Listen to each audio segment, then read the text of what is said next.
بسم اللہ الرحمن الرحیم، السلام علیکم ورحمۃ اللہ وبرکاتہ۔ ناظرین، آپ کیسے ہیں؟ مجھے یہ یقین ہے کہ آپ خیریت سے ہوں گے اور اپنی زندگی کو انجوائے کر رہے ہوں گے، اور میں اللہ کی بارگاہ میں یہ التجا کرتا ہوں کہ اللہ تعالیٰ آپ کو ہمیشہ خوشیاں عطا فرمائے اور ہر وہ چیز عطا فرمائے، ہر وہ کامیابی عطا فرمائے جس کی آپ خواہش کرتے ہیں۔ ناظرین، انسان جیسے ہی پیدا ہوتا ہے، پیدا ہونے سے لے کر آخر تک، مرنے تک وہ کچھ نہ کچھ سیکھتا رہتا ہے۔ کوئی انسان یہ نہیں کہہ سکتا کہ وہ 50 سال کا ہو گیا ہے تو اس نے اپنی زندگی میں ہر چیز سیکھ لی ہے، یا ہر کام اس نے سیکھ لیا ہے، یا اس کو ہر علم پر عبور حاصل ہو گیا ہے۔ اور سمجھدار انسان اور عقل مند انسان وہی ہوتا ہے جو ہر چیز سے کچھ نہ کچھ سیکھتا رہتا ہے۔ ناظرین، آج میں آپ کو جس چیز کے بارے میں بتانے لگا ہوں وہ ہے چیونٹی۔ اگر ہم کوشش کریں کہ ہم اس سے کچھ سیکھیں تو ہم ایک چیونٹی جو چھوٹی سی ہوتی ہے، ہم اس سے بہت زیادہ چیزیں سیکھ سکتے ہیں۔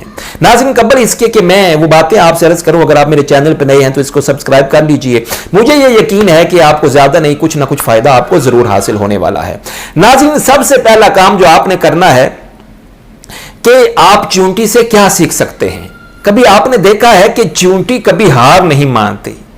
اگر وہ کسی راستے کی طرف جا رہی ہے، آپ اس کے آگے انگلی رکھ دیں، آپ کوئی چیز رکھ دیں، وہ رکے گی نہیں، واپس نہیں مڑے گی، بلکہ اپنا راستہ تبدیل کر لے گی، یا اس چیز کے اوپر سے گزر کے چلی جائے گی۔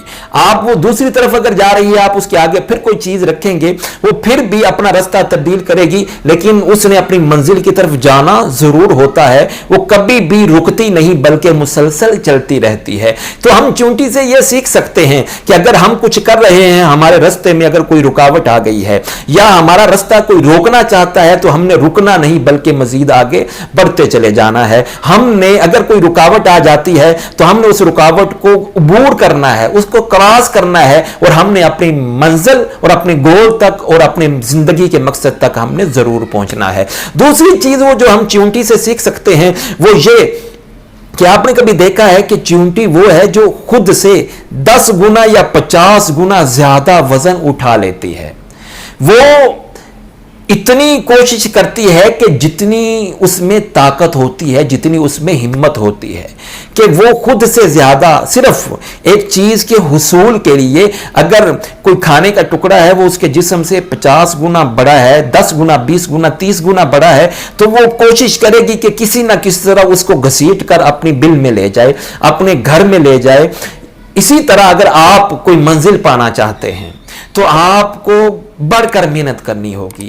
جتنا آپ محنت زیادہ کر سکتے ہیں، آپ کو اتنی زیادہ محنت کرنا ہوگی، اور جب آپ بڑھ کر زیادہ انتھک محنت کریں گے تو پھر آپ کامیاب ہو سکیں گے۔ اور تیسری چیز جو ہم چیونٹی سے سیکھ سکتے ہیں وہ یہ کہ چیونٹی ہمیشہ مستقبل کا سوچتی ہے۔ آپ دیکھتے ہوں گے کہ وہ گرمیوں میں چیزیں اکٹھی کرتی رہتی ہے، اور جیسے ہی سردیاں آتی ہیں وہ سردیوں میں اپنی بلوں میں گھس جاتی ہیں، اور وہاں پر بیٹھ کر اپنا جو انہوں نے کھانا اکٹھا کیا ہوتا ہے وہ کھاتی رہتی ہیں۔ آپ بھی چیونٹی سے سیکھیے کہ ہمیشہ آپ نے مستقبل کا سوچنا ہے، کیونکہ اگر آج آپ کام کریں گے تو بعد میں آپ اپنی لائف سکون سے گزاریں گے، لیکن اگر آج آپ کوشش نہیں کریں گے، اگر آج آپ محنت نہیں کریں گے تو آپ کو بعد میں بھی ایسی محنت کرنی پڑے گی کہ جو آپ سے ممکن ہی نہ ہو سکے گی۔ اس لیے آج ہی اپنے مستقبل کے بارے میں سوچئے، آج ہی کچھ ایسا کر لیجئے کہ آپ کی آخری زندگی جو ہے وہ سنور سکے، اور اس زندگی میں آپ کو کچھ ایسا نہ کرنا پڑ جائے جو آپ سے نہ ہو سکتا ہو۔ اور اس کے بعد جو چیونٹی سب سے اہم چیز کرتی ہے ناظرین، وہ کام یہ کرتی ہے کہ وہ کبھی ہار نہیں مانتی۔ چیونٹی کبھی ہار نہیں مانتی، کبھی تھکتی نہیں، اور چیونٹی سے آپ دیکھیے، ہاتھی بہت بڑا جانور ہے لیکن وہ چیونٹی سے ڈرتا ہے۔ اسے پتا ہے کہ چیونٹی جو کرنے کی ٹھان لیتی ہے وہ کر کے گزرتی ہے، کبھی بھی یہ ہارتی نہیں ہے۔ آپ دیکھتے ہوں گے کہ سانپ جو ہے بڑے بڑے چھوٹی چھوٹی چیزوں کو، پرندوں کو، مچھلیوں کو، یا باقی جو جانور ہوتے ہیں ان کو کھا جاتا ہے، لیکن جب چیونٹی کی طرف آتا ہے نا تو چیونٹیاں ساری اکٹھی ہو جاتی ہیں اور اس سانپ کو مرنے پہ مجبور کر دیتی ہیں.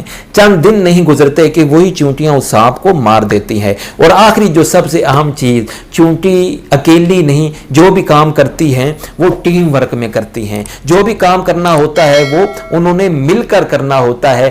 جب ان کو اپنی منزل کا پتہ ہوتا ہے کہ ہم نے وہیں پہ جانا ہے اور یہ کام ہم نے کرنا ہے، وہ ساری اکٹھی ہو جاتی ہیں اور قطار بنا لیتی ہیں اور وہ سب مل کر یعنی ایک ٹیم کی صورت میں کام کرتی ہیں. یہی ہے کہ اگر آپ بھی چاہتے ہیں کہ آپ کامیاب ہوں تو ٹیم ورک کرنا شروع کر دیں، کیونکہ آپ اکیلے کسی بھی کام میں کامیاب نہیں ہو سکتے. آپ کو کچھ نہ کچھ ایسے افراد کو زندگی میں ضرور شامل کرنا پڑتا ہے کہ جس کی وجہ سے آپ کوئی کام کر سکیں اور اپنے کام میں کامیاب ہو سکیں.